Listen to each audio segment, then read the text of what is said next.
This is my virtual pinball cabinet, and in this video series I'm showing you how I built it. I'll pick up where I left off last video to start painting this thing, making extra holes and applying the decals. Scary stuff. Stick around to the end to see how it transforms from a bare wooden cabinet into this professional looking pinball machine. So now, let's get started.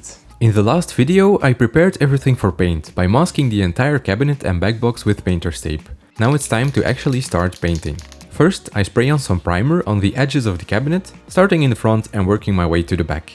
Like I explained in a previous video, these edges will be painted black for a cleaner finish as they'll show from underneath the decals. The entire front-facing part underneath the backbox also receives a coat of primer, and the inside of the cabinet is painted along the top where it will be visible above the playfield. The backbox receives a lot of paint as well, as there will only be decals on the two sides. The entire top surface is primed, as well as everything in the front that won't be covered by the screens. Finally, the entire backside is primed as well. I put down several layers of primer until the wood texture does not shine through as much. After the primer has dried, the actual paint can be applied.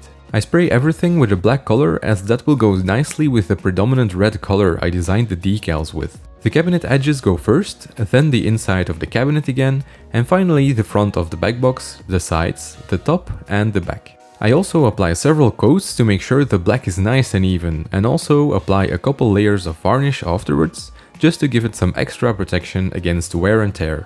The paint is now dry, let's see what it looks like. I carefully peel the painter's tape off. This feels so satisfying. Just like peeling a plastic protector from a phone. The result looks quite good. The edges are not super clean, but that's not a problem as the decals will cover that. There is some overspray though, but that can easily be fixed with some sanding. So I take the cabinet out for a final sanding, removing the black paint where there shouldn't be any. Luckily, it's a quick fix.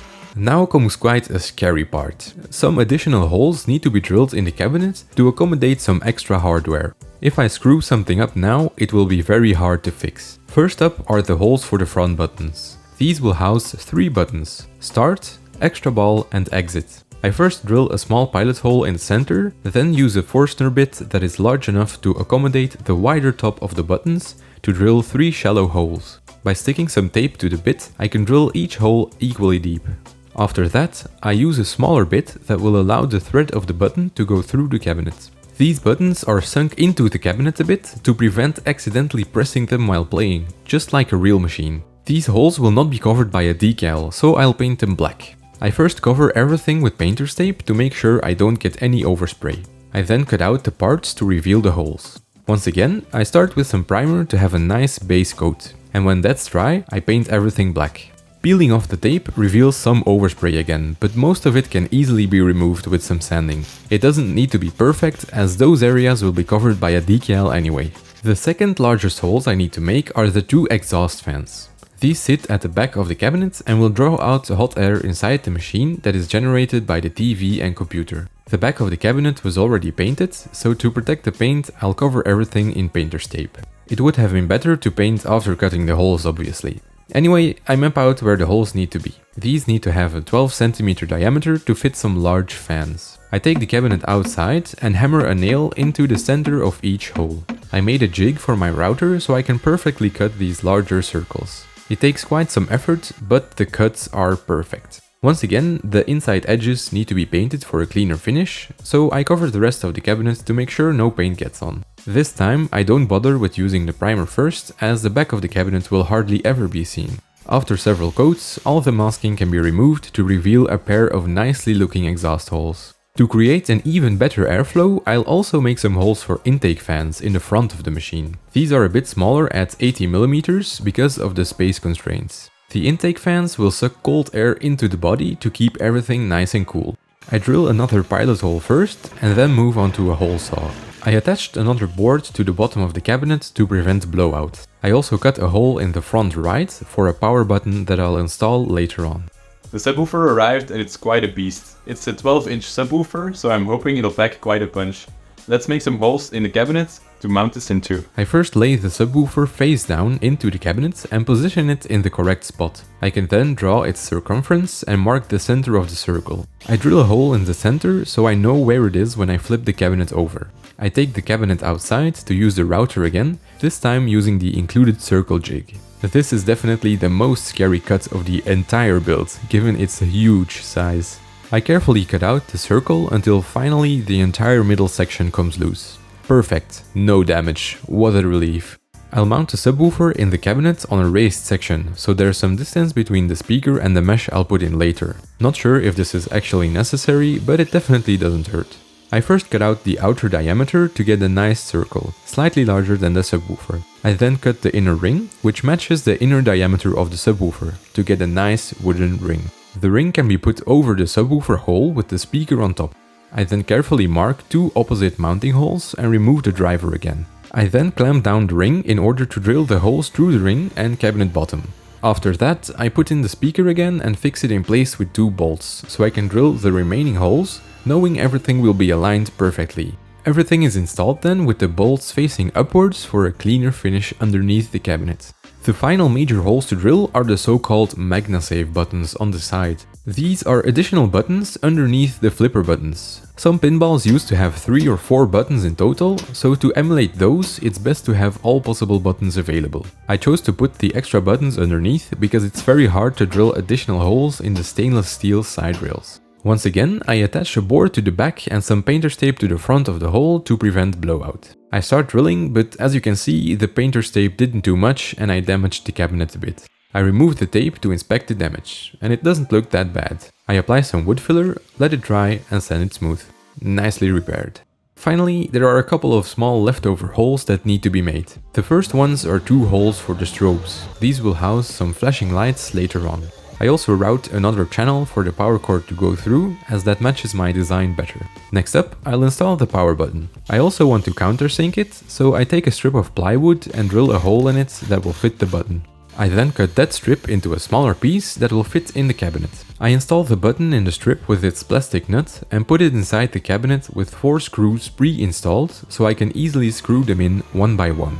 The result looks great. This button will be easy to press while the cabinet bottom is still flush for transport. With the woodwork now complete, it's time to move on to the next big job, the decals. First, I come up with a cool theme and name that could be an actual pinball. A space theme seems cool and Vortex feels like a fitting name for that. I cobble together a space background, a Milky Way image that looks like a vortex to me, and the name of the pinball in a nice and flashy font. After some back and forth with a local print shop, I ordered the design to be printed on a polymer outdoor vinyl with a shiny coating. I did some research, and that seems to be the material that is used for pinball decals these days. The decals arrived, so it's time for a pretty scary step. Let's put the decals onto the cabinet. This is a very stressful process though, as I have never applied large stickers like these. Apparently you can stick these on after making the cabinet wet, so you have some time to properly align everything before it dries. I won't do that though, as that's not how decals are applied on real pinballs. So just dry application it is.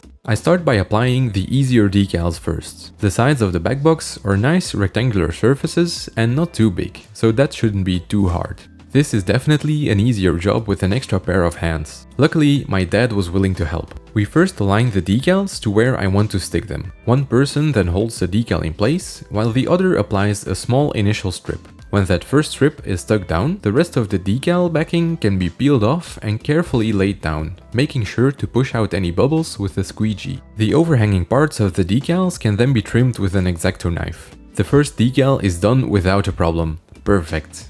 Next up, we move on to the second largest surface, the front of the cabinet. Repeating the same process, I first stick down a small strip and make sure it's applied well. I added an additional sticker in the middle of the coin door hole, as that will be removed anyway. I cut that small part out first, but that was a mistake. Because of the hole in the decal, we could not apply it well and creased the decal beyond repair. That sucks, but setbacks can happen. While waiting for the new front decal to arrive, we move on to the sides of the cabinet. These decals are quite large, so I was quite stressed for this, but following the same procedure again and slowly applying the decal from the front to the back, this is actually quite easy. Once again, the edges are crudely trimmed to get rid of any excess. Sometime later, the new front decal arrived, so time for the second attempt. This time, we learned from our mistake and don't cut out anything before applying the decal. Only after the application is done, I cut out the entire middle section of the coin door. This time, the application does succeed. I also applied the decal to the speaker panel acrylic, but I didn't film doing it. All decals are now applied, but only roughly trimmed around the edges. I first cut out all the holes in the cabinet. The hole for the plunger goes first, then the start button, extra ball button and exit button.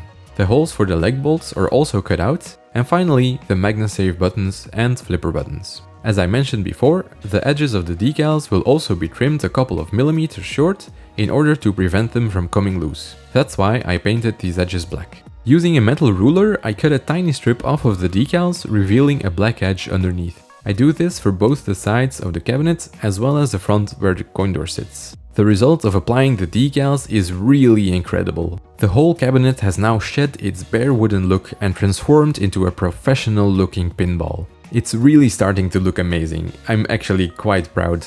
In the next video, I'll be restoring some of the metal parts, like the legs, so I can put the cabinet on its feet for the very first time and see what the entire cabinet will look like. Can't wait. The first electronics will also go in. Hopefully, nothing catches fire. Don't forget to subscribe if you want to follow the rest of the progress, and let me know what you think of the build so far. See you in the next video!